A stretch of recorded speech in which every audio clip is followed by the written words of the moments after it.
ফসিকাল D খাওয়ার পরামর্শ ডাক্তাররা দেন। কিছু নির্দিষ্ট কারণ ও উপকারিতার জন্য এই ভিটামিনটা দেওয়া হয়। বিশেষ করে যেসব রোগী ক্যালসিয়াম বা ভিটামিন ডি এর অভাবে থাকেন তাদের ঘাটতি পূরণ করার জন্য এই ওষুধটি দেওয়া হয়। ঘাড়ের ঘনত্ব বাড়ানোর জন্য এই ওষুধটি দেওয়া হয়। বয়স বাড়ার সঙ্গে সঙ্গে হাড় পাতলা হয়ে যেতে থাকে, বিশেষ করে মহিলাদের এই সমস্যা বেশি দেখা দেয়। ফসিকাল ডি হাড় মজবুত করতে সাহায্য করে। ক্যালসিয়ামের ঘাটতি পূরণে এই ওষুধটি দিয়ে থাকে। যাদের খাদ্যাভ্যাসে ক্যালসিয়াম কম থাকে বা যাদের শরীরে ক্যালসিয়াম ঠিকভাবে শোষণ করতে পারে না তাদের এই সাপ্লিমেন্টটা দেওয়া হয়। ভিটামিন ডি3 অভাবজনিত সমস্যা মোকাবেলায় এই ওষুধটি দেওয়া হয়।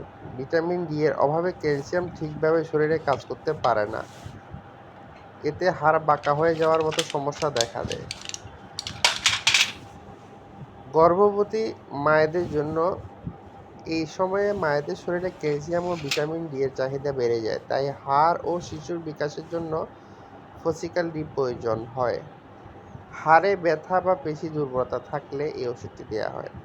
এই সমস্যাগুলোর মূল কারণ অনেক সময় ক্যালসিয়াম ও ভিটামিন ডি এর ঘাটতি হয়। ফসিকাল ডি তা পূরণ করে।